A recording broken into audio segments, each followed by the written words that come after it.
Everybody, Johnny Corbin. Been a while. Let's do a share. Just share a way of how I kind of work out this particular song. Is called A Foggy Day. It's a George Gershwin tune, and I'll explain why I'm not using my Corbin guitar.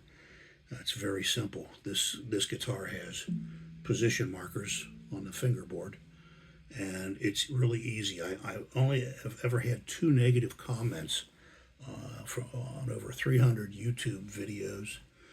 The only two negative comments I've ever had have been, "I can't see your hands. Can you change the angle of the camera? And could you possibly play on a guitar where we can tell what fret you're on?" So that's what I'm using this guitar for. Now, A Foggy Day, beautiful tune, very simple melody.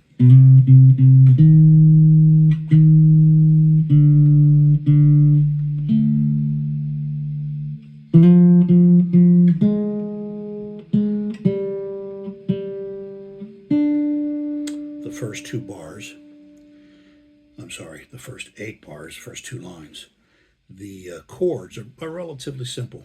F major 7, A minor 7 with flat 5, D7 flat 9, G minor 7, and C7 with that 13th added, the A note. Okay, it's really a C7. Okay, so F major 7, A minor 7,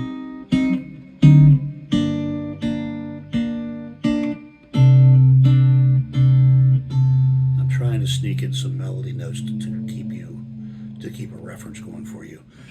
You know, I love jazz. I'm not a jazz guitar player. There are people that jazz players are just like classical players. They're just as particular. If you don't play the tune this way, you're not a real jazz player. I don't really believe that. Music is art, and people express art in different ways. So I got into playing jazz-like songs through the back door. You know, I learned how to finger pick and start to put melody into, that kind of stuff. And then I got bored with that. I never perfected it, but I got bored with it. And then I started listening to trying to play some chord and melody jazz songs, A Foggy Day.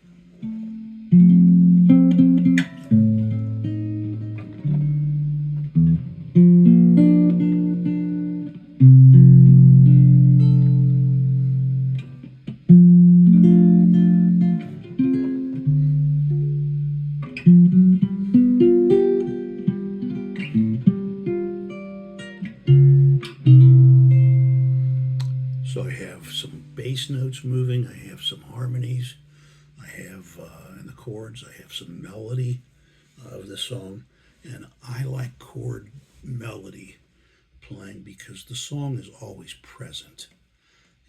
That's the kind of jazz I like. Now, if I'm playing with some people and we're just jamming out, I love playing bebop type jazz and just fast lines and stuff like that. To me, that's fun for the player, but it's not necessarily fun for the listener. Sometimes it is for the first minute or two because, wow, look at that guy play. But after 2 minutes, it's like, okay, what else can you do? So that's why I like ballads and these songs where you can hear the chords and the melody. So I can take the song, I can put this F major 7, of course, F major 7, A minor 7, D7 with an E flat note added, G minor 7, and I'm gonna use a walking bass up to the C7.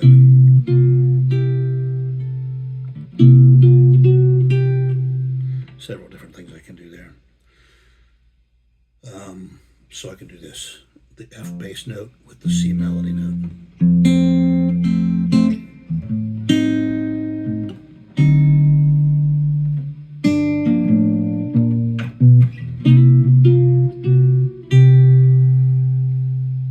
I did.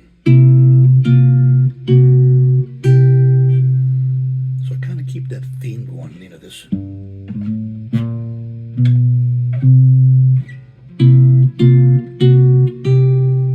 Keep the same idea going.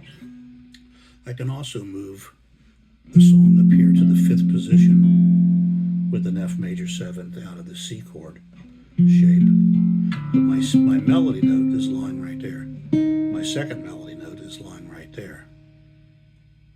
E flat again, G minor 7, the D melody note, C7 with the A melody note. So I can put it up here, and I can play the notes singularly. I'm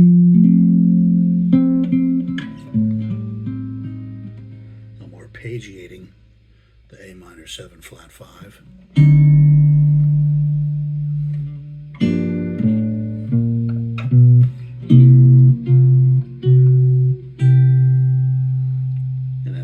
C7. The second line is an F6, and I'm going to pick up the melody note. The melody on the second line is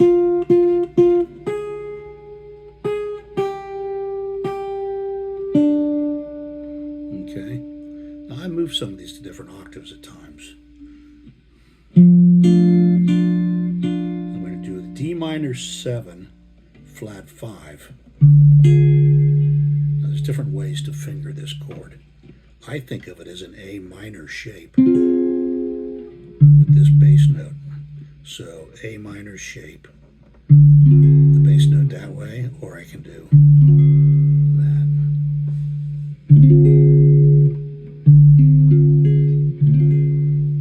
Okay, to a G7 chord. And the melody note is a G note. Then a G minor 7 with a D, as in David, melody note, down to the C7. And I do a little thing there. I do the G minor 7, and then I pluck only, I go to the D flat chord, really just the 7th version of it, and I pluck only the 6th and the 3rd string. So I do this.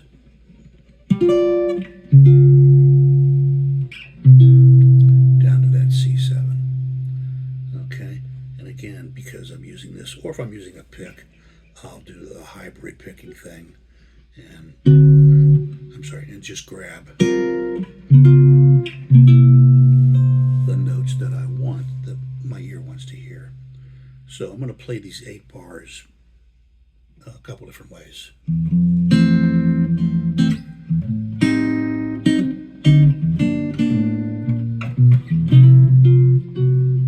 Okay.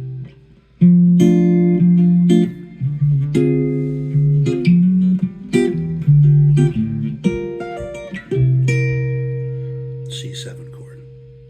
Okay, here's another way.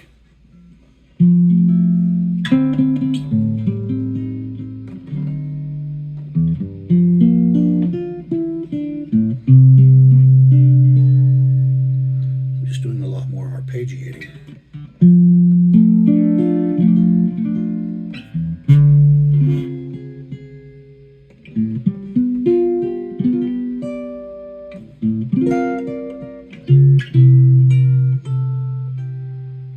Okay.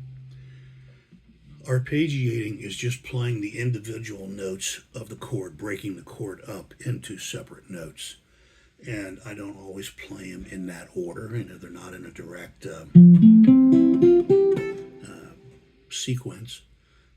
It's to what I hear in my ear. So another way I could do this, let's look at this here for a minute.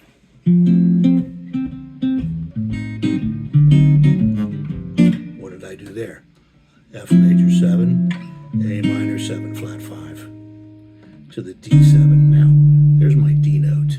Right? Now I jump over to the root 5th. There's the D, there's the 5th. And I walk down to the G minor 7. I always try to tell people that if you can count to 8 and see the alphabet A through G, to me, that's all the guitar is. There's a lot more to it than that, but you can reduce it to that format. So here's the F.